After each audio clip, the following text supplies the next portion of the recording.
Tusa.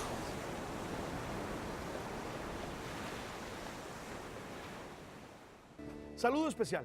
Qué bueno que estén ahí, qué bueno que acepten nuestra invitación, qué bueno que acepten el poder conversar, el poder dialogar un poco, el poder hablar un poco sobre los temas que más nos interesan, que son los temas cotidianos, porque a veces creemos que los temas más importantes son los excepcionales, los extraordinarios. ¿Y qué va? Los temas más importantes son esos, los cotidianos, los que están al lado nuestro y que vivimos a veces sin darnos cuenta. Estoy con Miguel Artel. Miguel, bienvenido. Muchas gracias. Tenemos un tema, nos habíamos puesto esta cita para conversar de la disciplina o el maltrato. Yo quiero comenzar diciendo, ¿es necesaria la disciplina en el proceso de crianza? Absolutamente, en todo proceso, en los procesos sociales, en todo proceso, la disciplina es fundamental. Es una ruta inequívoca para construir resultados, porque finalmente la disciplina es un método, ¿sí? O es la columna vertebral de los métodos, más bien. Claro. Y desde ella nosotros generamos resultados. Y es fundamental. Un hombre disciplinado es un hombre con futuro. ¿Por qué entonces tanta mala publicidad con la disciplina? De pronto porque la confundimos con la violencia. Okay. Porque estamos tratando, o aún nosotros tenemos la confusión entre disciplinar con reflexión y con lógica a disciplinar con golpes o con violencia. Los seres humanos somos violentos por naturaleza. Es mentira que nosotros somos unos seres loables y unos seres, ¿no?, pacíficos, y que la violencia es el error. Es al revés. Los seres humanos somos naturalmente violentos, y la construcción y la reconciliación o la comunicación son el proceso superior, ¿no?, el proceso superior del sapiens, ¿no?, del ser animal. Ahora, que lo tenemos, claro, lo tenemos, que lo dominamos, sí, que lo manejamos, sí, que lo podemos tener de manera permanente y que no haya violencia en nuestra vida y en nuestra cotidianidad, sí, pero siempre va a saltar la tendencia a golpear al otro para convencerlo de mi punto de vista, a gritarlo, a ofenderlo, a sobreponer mi autonomía animal, a gruñir, ¿no?, para que entienda que este es mi espacio, que yo soy quien manda, que yo tengo la razón. Es instintivo, es animal. De alguna manera, a nosotros nos enseñaron que la letra con sangre entra. Yo tengo que decir que yo particularmente no fui castigado físicamente. Me dieron algunos correazos, pero realmente no fue una constante. Más bien había ternura, más bien había otra cosa. Pero lo que yo encuentro cuando oigo historias, son historias de violencia. Claro. ¿La alejamos del hecho de la crianza? Es decir, en la crianza no debe haber violencia. Porque hoy todavía me siguen preguntando, padre, ¿le puedo dar unas nalgadas al hijo? Me preguntan, así me escriben, padre, ¿le doy una nalgada al niño o no le puedo dar una nalgada? Sí, ahí es donde los psicólogos tenemos la gran culpa que llevamos a cuestas, de que por culpa de los psicólogos esta generación de hijos está destruida, porque nosotros le decimos a la gente que no debe pegar. Nosotros no le decimos a la gente que no debe pegar. Lo que le decimos a los padres es que tienen que entender la razón del castigo. ¿Por qué se pega? ¿Cuándo? ¿Para qué? ¿Y por qué? ¿Sí? O sea, ¿para qué se pega? Pues es que el padre lo comprenda, administra el castigo físico racionalmente, en la dimensión correcta. Y si no lo sabe hacer, pues que no lo haga y que utilice otras herramientas que lo reemplazan perfectamente, ¿sí? O sea, tú le das una posibilidad a que pueda hacer. Yo le doy una posibilidad que puede hacer, porque de alguna manera somos animales, pero digo algo, ¿para qué? Es que la pregunta es ¿para qué? ¿Para qué quiero generar dolor? Pero ¿Qué es el castigo físico? Déjame y debato contigo Dolor. un ratito eso. Déjame y debato un ratito eso contigo, porque es que a mí me parece muy cruel que la persona que más me ama me pegue. Correcto. A mí esa vaina me parece muy cruel. Correcto. Es decir, de las cosas que a mí me dolía cuando mi mamá, que estudió chancletoterapia, Correcto. y que es una chancleta rápida. Claro, Era una la chancleta chancleta rápida. más rápida del oeste. Sí, del oeste. Mi mamá, mi papá, Todas las mamás. mi papá me dio un correazo, 2, 3 correazos en la vida, si acaso. Y eso más porque mi mamá ¿cómo se llama? Lo pullaba. Lo pullaba. Pero ella sí sabía dar chancleta. Tampoco eran unas golpizas, pues. Correcto, Eran 2, 3. Date quieto, no sé qué tal. Pero a mí me dolía que la persona que tan tierna era conmigo, porque es que nadie ha sido más tierno conmigo que mi mamá, Claro. hasta el sol de hoy. no friegue. Entonces eso me causa problemas Claro, la psicológicos. contradicción de la dicotomía, ¿no? Hoy me abrazas, me besas y me pechichas y 5 minutos después me estás pegando, ¿verdad? Entonces Me hace el viene una esquizofrénico, contradicción. ¿eh? Claro, El neurótico. viene una contradicción. Pero, repito, ¿qué clase de golpe? ¿Sí me Ok. explico? ¿Qué clase de castigo? ¿El castigo anunciado o es el castigo desesperado del que ha perdido el control de la crianza y quiere imponer el grito animal para educar con él? Entonces, si llegamos a niveles racionales y reposados de castigo físico, encontramos que no los necesitamos, ¿verdad? Pero sí va a ocurrir, porque es instintivo, que ocurra sabiendo en qué dimensión, cuándo y cómo, ¿verdad? Por ejemplo, la correa, la famosa correa de papá. Ven acá, ¿cuántos correazos? ¿En qué momento? ¿Inmediatamente cometida la falta o 3 días después? ¿Cuando viene el papá en la noche o quien vio la falta? ¿Cierto? ¿Dónde? ¿En los brazos, en las piernas, en la rodilla, en la espalda? O sea, con ira, con sangre en los ojos, sin sangre en los ojos.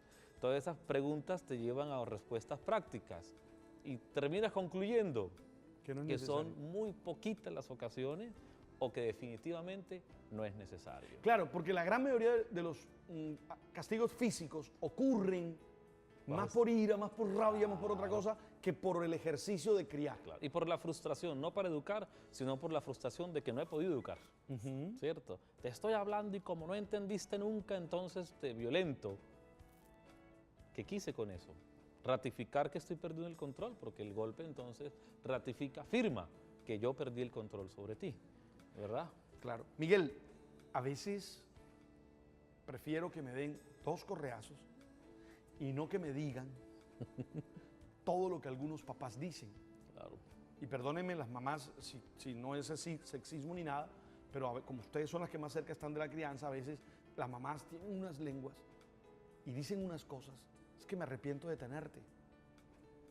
Es que fue una maldición tenerte. Eso es muy duro, eso es un castigo, Así eso es es. maltrato. Eso es maltrato verbal y afectivo, y de hecho cognitivo, porque es un golpe fulminante a la autoestima, ¿sí? Pero normalmente los chicos no se quejan por la forma como les dicen las cosas, perdón, lo que les dicen, sino la cantaleta. Yo prefiero que mi mamá me dé 2 correazos a que dure 3 horas echándome cantaleta. Pero el que lo dice realmente no le han dado 2 correazos. Si le dieran los 2 correazos, preferiría la cantaleta, ¿verdad? También es una cuestión como para revisar. Yo pienso que ni lo uno ni lo otro, ni el correazo agresivo, o sea, ni la venganza, ni el sometimiento por el dolor, ni la cantaleta son realmente modificadoras. Si la cantaleta y el dolor educaran, todos los colombianos seríamos distintos. Pero siempre nos han cantaleteado y siempre nos han pegado y nunca nos han transformado. Todo lo contrario. En una ocasión escuché a alguien en un bus que decía, yo soy de la generación a la que le pegaron. Y llegaron los psicólogos y nos dijeron que ya no hay que pegarle a nadie. Mire el desorden de pelados que hay ahora. Pero nosotros que fuimos la generación, viene una reflexión. Sí, la generación a la que le pegaron duro, crió hijos que no quiere pegarle a nadie. ¿Sí? Y que a veces son tan laxos en el manejo por evitar la confrontación, que ahí está el choque de generación en generación. O sea, me dieron tan duro y sin ningún sentido, nunca entendí por qué me pegaron, que yo entonces no pego porque no lo entiendo. Y eso me llevó a tal extremo que ahora soy hasta permisivo, permito cosas en la relación. Sí los afectamos. Claro, es que Claro. para allá iba. Yo siempre decía, yo no estoy traumatizado, no estoy traumatizado. Y me pegaron y no estoy. Y nada más con el hecho de decirlo, uno dice, ¿será que no están traumatizados? Así es, ¿cierto? Hay que encontrar un punto intermedio. ¿Y cuál es el punto intermedio? Hombre, antes del castigo, la negociación. Si yo te dejo claro con mi hijo cuáles son las cosas que se penalizan en el sistema familiar y las razones por las cuales se penalizan, ya allí ni siquiera tengo que llegar a la penalización. Y la penalización normalmente tiene que ver con los placeres, con los gustos y con las cosas que les gustan, que motivan a los niños. Una madre me decía, yo le quité a mi hijo el televisor por un mes. Y le dije, bien, pero te quedaste sin la posibilidad de utilizar el televisor como herramienta de castigo por un mes. Porque es más, a las 2 horas de él saber que ya va a estar un mes sin televisor, busca otras alternativas para entretenerse. El que se quedó sin herramientas fuiste tú. Él reemplaza el televisor por otra cosa. En cambio, yo puedo castigar a un niño diciéndole, tenemos acordado que si tú me fallas en esto y en esto, yo te quito 10 minutos de tu comiquita que más te gusta. 10 minutos. Pero yo decido qué 10 minutos te quito. Ah, claro. Entonces el niño está viendo su comiquita y en el momento en que más le va a emocionar algo, yo vengo y le digo, qué pena, pero los 10 minutos comienzan aquí. Sí, eso, no eso se lo haces una sola vez. Miguel Artel es un torturador. Sí, prefiero 1000 veces eso que pegarle. Claro, o sea, si vas a dar un golpe, mira dónde estás dando el golpe. No, es que lo que te quiero decir es que es un castigo de verdad. Claro, ese es un castigo de verdad. Y no he maltratado a nadie. Claro. Es muy probable que él esos 10 minutos los recupere en 2 horas cuando repitan el programa, ¿cierto? Pero dejé algo claro. Hey, ven acá, te tiene que doler. Si se trata de dolor, te tiene que doler espiritualmente, cognitivamente algo, y es así.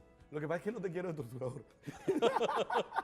O porque nos están mostrando es que hay que castigar, comillas, ahí donde realmente funciona. Donde realmente funciona. Y la televisión es una herramienta con la que tú no te puedes quedar sin ella. Incluso le puedes quitar un día de tablet, sí, o sea, pero él tiene que saber cuáles son las sanciones de la casa. Okay. No te las puedes inventar. Ah, ¿no son inventadas? No, porque entonces estás abusando del poder. Ah, ok. ¿Cierto? O sea, eso debe quedar como una regla clara. Como una regla entre los dos clara y ya tú sabes, ¿sí? Yo puedo manipular, dejar al libre albedrío qué minuto quito y qué sé yo. Pero que queda claro que papá castiga aquí quitando 10 minutos de algo que nos gusta. Que se sepa las reglas de juego de antemano. De antemano, ambos. Por ejemplo, la hora de salida, la hora de llegada, para que no haya abusos. Es que el problema con el castigo y con la improvisación es que abusos. Por ejemplo, tenemos una salida el domingo, pero algo pasó en la semana y entonces yo digo, bueno, no vamos el domingo, pero papá, eso es injusto. Es injusto, porque nunca acordamos que yo sancionaría con las salidas o nunca acordamos que yo sancionaría de sorpresa. A veces los papás terminan castigándose a sí mismos por castigar a los hijos. Claro, y pierden también las opciones de tener herramientas de castigo, las cortan. Entonces, ya que vamos a castigar, castiguemos bien. Entremos en una estrategia de dimensionar dónde castigo, dónde no castigo, cuándo y sobre todo, para qué. Si el niño al final de un castigo no entiende por qué se le castigó y para qué, perdí el tiempo. ¿Debe enseñar algo el castigo? Debe... Es decir, ¿el castigo me debe servir, aprendo algo del castigo o es simplemente un hacerme sentir dolor y ya? Ahí está la gran pregunta. Entonces, ¿para qué castigo? Porque fíjate que hasta ahora yo he manejado he hablado de los castigos, pero casi que el que está oyendo está diciendo, bueno, pero ¿usted para qué lo quiere torturar? ¿Verdad? Porque termina haciendo eso. Ahí viene la pregunta. Entonces los castigos tienen que ser la consecuencia directa del error. Hablemos de eso al venir del corte comercial. Correcto. El para qué castigo, entonces. Correcto. Sería la pregunta. Ya vengo. Tú sabes, tú sabes.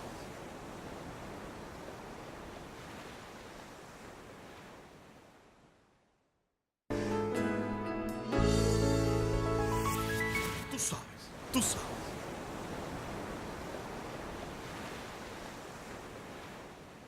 Estoy con Miguel Artel, estamos hablando de disciplina o maltrato, ¿verdad? Y ahora la pregunta con la que nos habíamos ido al corte es ¿para qué castigo? ¿Para qué el castigo? Para transformar, para educar, para corregir el error. Hay errores que no tienen que corregirse porque son humanos, son normales, deben ocurrir. Entonces yo entro en una reflexión con la persona. Reflexionemos, ¿qué nos pasó? Y viene algo que se llama la consecuencia natural de las cosas. Ya asumir la consecuencia, vivir la consecuencia, pagar la consecuencia, es suficiente castigo. Se te cayó el vaso de jugo. El vaso con jugo se te partió, se te cayó. ¿Para qué pegarle? ¿Para qué gritarlo? La consecuencia es, te quedaste sin jugo. La consecuencia natural de las cosas. Si a ti se te cae el jugo, te quedas sin jugo. ¿Qué más castigo que eso? Okay. ¿Cierto? Si yo no aprovecho ese espacio y le sirvo otro vaso con jugo, siempre se caerá el vaso de jugo a mediodía. ¿Sí? Una vez le pasa, todo el mundo sigue tomándose su jugo en la mesa, menos él. ¿Cómo va a ser? Agua, no sé, lo que sea, pero no hay más de eso. Al día siguiente revisará, ¿no?, ¿qué hacer para que no se caiga? ¿Qué hacer para que no se caiga? Y tendrá control de eso. A la tercera vez que se quede sin jugo, decide no pasar más por esa situación. Pero si yo siempre se lo estoy reemplazando, le estoy resolviendo el problema. Puse un ejemplo sencillo. Ahí vienen una cantidad de cosas. La llegada tarde, las no tareas, tienen su consecuencia lógica en resultado de la falta. Que la viva, que la asuma. Ese ya es el castigo. Ahí se nos va el 90% de las cosas. Sí. ¿Cierto? Lo otro es ya generar, que quiero dejar claro esto, es una cosa es quitar privilegios Sí. y otra cosa es quitar derechos. Son dos cosas distintas. Distintas. Bien distintas. A veces nosotros los papás para castigar quitamos derechos. Jamás. Los derechos son fundamentales. No se pueden quitar. Los privilegios sí. Eso que dije de quitarle 10 minutos de televisión es quitarle un privilegio. ¿Sí? Y hay que saber negociar cómo quitas los privilegios. Los derechos no. En las escuelas, que yo espero que no esté pasando en nuestras escuelas, los profesores cuando el niño se porta mal le quitan la merienda Ah, ok. o no lo dejan salir a descanso. Tú no puedes quitar derechos fundamentales. O lo sacan de Cierto. clase, que es un derecho. Es un derecho. No es un ¿sí? deber. Y ni es un privilegio. Ni es un privilegio. ¿Cierto? Los privilegios en la escuela son otros. Claro. ¿Verdad? Entonces hay que saber claro qué es quitar un privilegio y qué es quitar Es decir, un tú no derecho. le puedes poner a tu hijo, tarea, no almuerzas. Por haber eso, no almuerzas. No, porque es que... No se puede. ¿Sí? Estás afectándole en su salud. ¿No? El almuerzo tiene su razón de ser, su momento y su circunstancia. Entonces, quite privilegios, no quite derechos. Eso es fundamental. Oye, que eso es como una clave así grande. Algunos papás no... Tú tienes una hipótesis que por lo menos de las veces que he compartido contigo me ha quedado clara. De alguna manera tú dices que cuando ha habido mucho afecto y ha habido una muy buena educación en la infancia, la adolescencia no es tan traumática y tan trágica como algunos la pintan. Correcto. Pero a algunos papás les da miedo castigar. Sufren más el dolor de los hijos, ellos, que los hijos mismos. No, ¿y cómo lo voy a dejar sin jugo? ¿Cómo no lo voy a dejar sin jugo? Es que no, es mejor que no importa. Y le dan el jugo, por poner ese caso. Claro. ¿Cómo supera eso? ¿Cómo enfrenta esa realidad? Comprendiendo que para eso es el castigo. O sea, si realmente quiero superar la situación, debo vivir el castigo, incluso compartirlo con él. ¿Sí? Es importante que el niño sepa que lo estás castigando y que a ti te duele castigarlo. Es más, lo acompañas en el castigo, pero se lo tienes que aplicar, porque la vida es igual. La vida es igual, la ley es igual. Estoy pensando en las mamás, por ejemplo. Yo soy resentido en estos días. Y a pesar de que tengo 8 sobrinos, este octavo pues me hace vivir la experiencia de nuevo. Entonces fui a estar con él, está en Sao Paulo, fui a estar con él 5 días. Y es terrible, porque entonces él apenas tiene mes y 2 meses. Entonces apenas su comunicación es con el llanto, ¿verdad? Y entonces, claro, mi hermana es psicóloga, mi hermana dice, no importa que llore, le voy a agarrar las manos, que sepa que estoy aquí, pero que sepa también que no, mi mamá, que también estaba ahí, se quiere morir, porque ¿cómo lo vas a dejar llorar? O sea, para mi mamá sería ponerle el tetero enseguida, y mi hermana dice, no, espérate, es que él tiene que darse cuenta que no todo es Manejado con el llanto. manejado con el llanto. Sí. ¿Cómo se...? Son 2 escuelas, es una brecha de 35 años, ¿no? Por lo menos. Académica, y es un choque. Ah, es académica ¿cierto? Claro, porque a nuestras madres les enseñaron, fue aprendido, no es instintivo. Aprendieron que todo llanto se mitiga con un tetero. Y de ahí, no estoy exagerando, cuando tú tienes estrés, a los 30 y 40 años, a los 25, a los 18, tienes estrés, terminas comiendo más de lo que tienes que comer. Entonces, tragas merienda, o sea, se te vuelve una ansiedad oral, ¿verdad? Porque te acostumbraron a mitigar tus ansiedades con oralidad. Entonces, vienes acostumbrado y después tú dices, es que yo cuando me pongo nervioso como demasiado. Claro, tu mamá cuando te ponías nervioso y llorabas, te daba un tetero fuera de horario y eso viene desde allá. Entonces, sí hay razón en mitigar la ansiedad con otras estrategias distintas a la oralidad. Ahora, hay que dejar muy claro que es ansiedad. Primero reviso que no es haya hecho popis, que no se haya orinado, que esté seco, que esté tranquilo, que haya buen ambiente. Cuando yo garantizo que el llanto no es que me está diciendo, hey, píllate, ¿no? Que me oriné hace media hora y no me has cambiado el pañal, porque no lo puede hablar, sino que lo puede llorar. Después que yo garanticé que no hay una razón lógica dentro del orden físico, entonces definitivamente es ansiedad y le resuelvo la ansiedad. No se la bloqueo, se la resuelvo. ¿Qué quiere? ¿Quiere que lo cargue? ¿Quiere que le hable? ¿Quiere que le baje la luz? quiere que no le hable, quiere que me quite, quiere que, la bulla que se está haciendo alrededor cese, le mitigo la ansiedad, ¿sí? Si después de eso sigue llorando, pues toca cargarlo. Pero sí es un error resolverle la ansiedad con alimento. Voy entendiendo. Ya regreso. Tú sabes, tú sabes.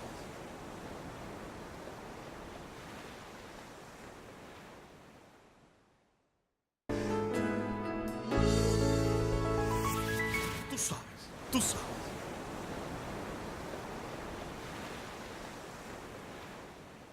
Afecto y disciplina no se oponen. No se oponen. Son perfectamente compatibles. Puedes disciplinar y debes disciplinar con afecto. Si en algún momento usas el dolor para generar un caso extremo de que de aquí para allá jamás, te tiene que doler a ti también. Y tienes que demostrar que tú estás tan dolido como la persona que está recibiendo el castigo. Y todo lo demás, cuando son cortar los privilegios, también tienes que demostrar solidaridad con la persona a la que se le han cortado los privilegios. O sea, a ti nada te impide ser humano mientras ejerces un castigo disciplinario.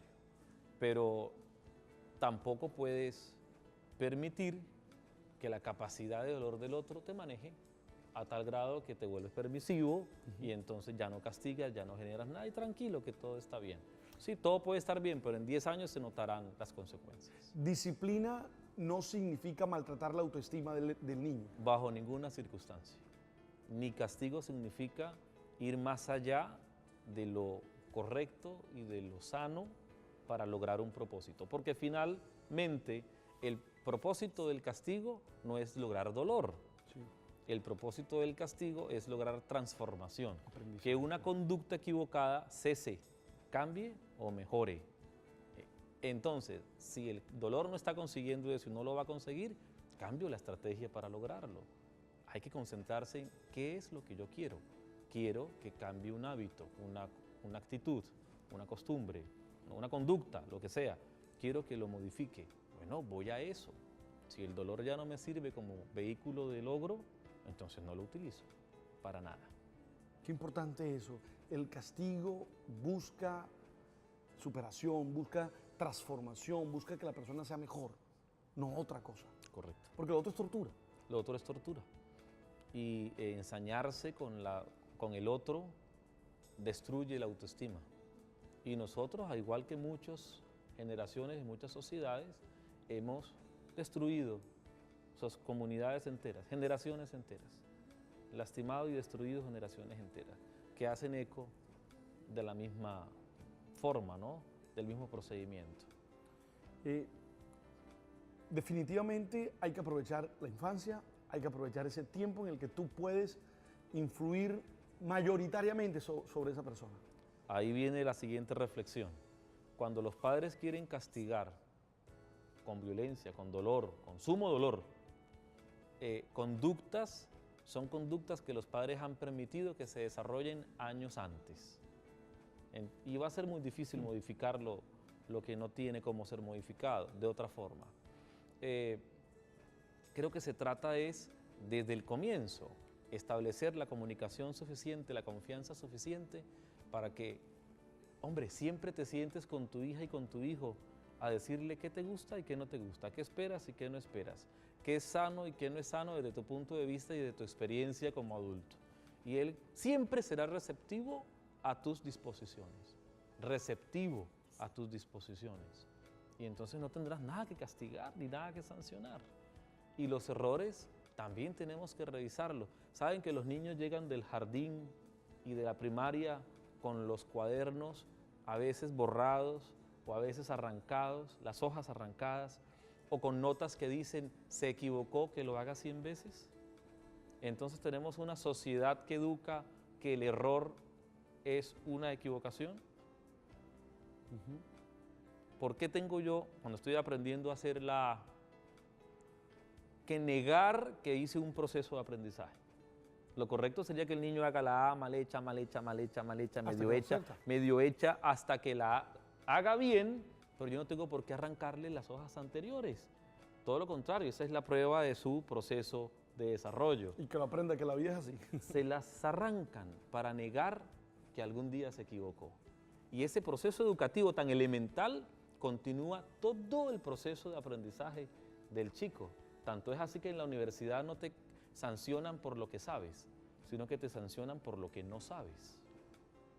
Tú no ganas el semestre, tú evitaste perderlo. O sea, estamos en una sociedad donde el error es sancionado y no es reconocido como una potencialidad.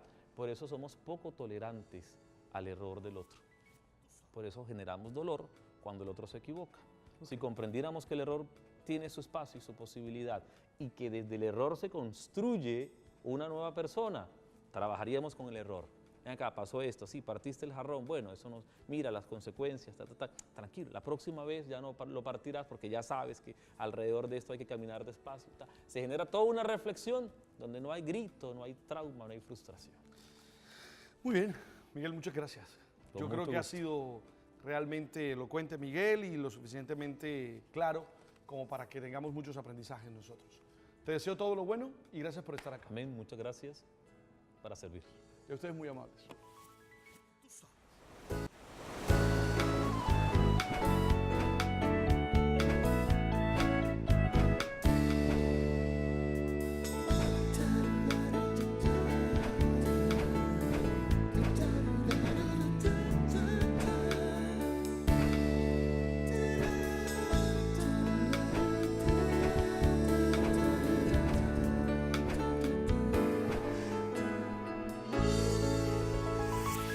Tú sabes. Tú sabes.